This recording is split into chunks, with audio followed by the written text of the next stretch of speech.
নমস্কার বন্ধুরা, সুমিতা রান্নাঘরে সবাইকে স্বাগত। আবারও চলে এসেছি তোমাদের সাথে ভীষণই একটা টেস্টি রান্না নিয়ে।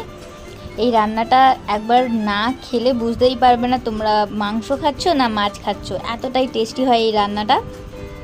আর এই রান্নাটা বানানোর জন্য আমি কাতলা মাছ নিয়েছি। কাতলা মাছটাকে ছোট ছোট করে টুকরো করে কেটে নিয়েছি।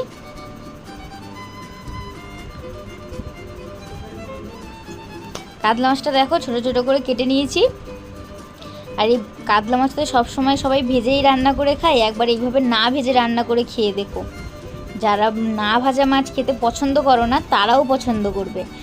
আর মাছটাকে প্রথমে আমি এক টুকরো পাতিলেবুর রস দিয়ে ভালো করে মাখিয়ে নেব। তারপরে মাছের উপরে কিছু মশলা দিয়ে দেবো বাটা, আদা রসুন বাটা,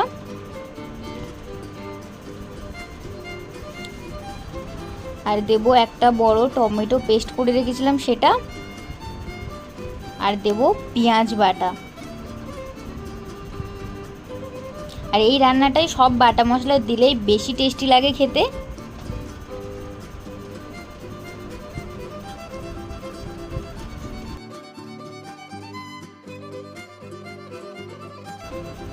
আর কিছু গুঁড়ো মশলাও দিয়ে দেবো একেবারে।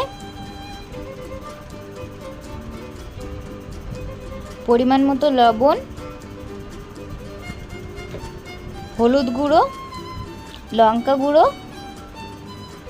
জিরে গুঁড়ো, আর দেব ধনে গুঁড়ো। এবার সব কিছু মাছের সাথে ভালো করে মাখিয়ে আমি 20 মিনিটের জন্য রেস্টে রেখেছিলাম। এই ম্যারিনেটটা যতক্ষণ তোমরা রেখে দিতে পারবে ততটাই টেস্টি হবে খেতে।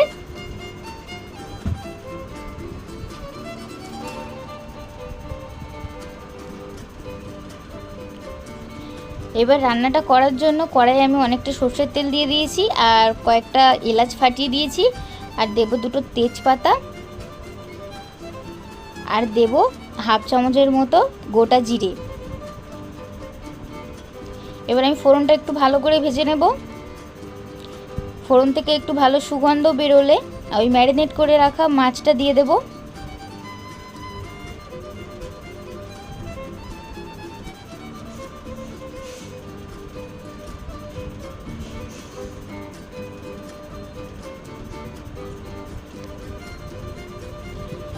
এবার গ্যাসের ফ্লেমটা একটু লোতে রেখে মাছটা একটু ভালো করে কষিয়ে নেব। এই মাছ রান্নাতে একদমই জল ইউজ করব না।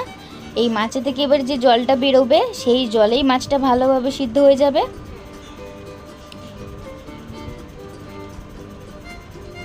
মশলার বাটিটা ধুয়ে অল্প একটু জল দিয়েছি, খুবই সামান্য। এবার মাছটাকে একটু চাপা দিয়ে ভালো করে রান্না করে নেব কষিয়ে কষিয়ে।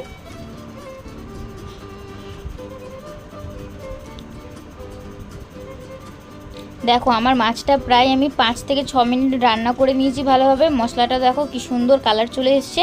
এবার উপর থেকে দিয়ে দিচ্ছি ধনেপাতা কুচি। এবার ধনেপাতা কুচিটা দিয়েও 1-2 মিনিট ভালো করে একটু কষিয়ে নেব।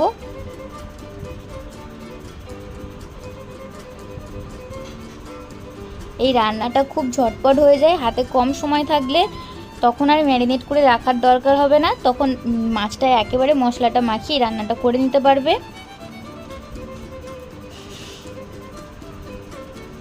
দেখো মাছের জলটাও অনেকটা শুকিয়ে এসছে, আর গ্রেভিটাও বেশ ভালো গামাখা হয়ে আছে। আর তেলটা দেখো উপর দিয়ে ছাড়তে শুরু করেছে।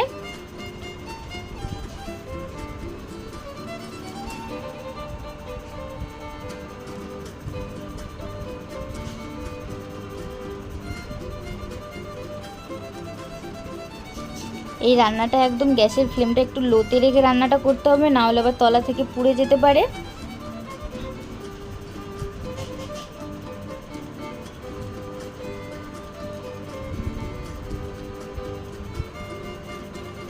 এবার উপর দিয়ে গরম মশলা গুঁড়ো ছড়িয়ে নামিয়ে নেব।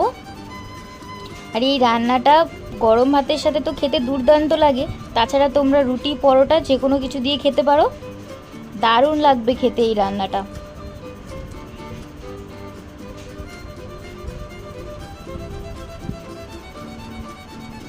এবার গরম মশলা ছড়িয়ে দিয়েছি, এবারে 1-2 মিনিট রেখে নামিয়ে নেব।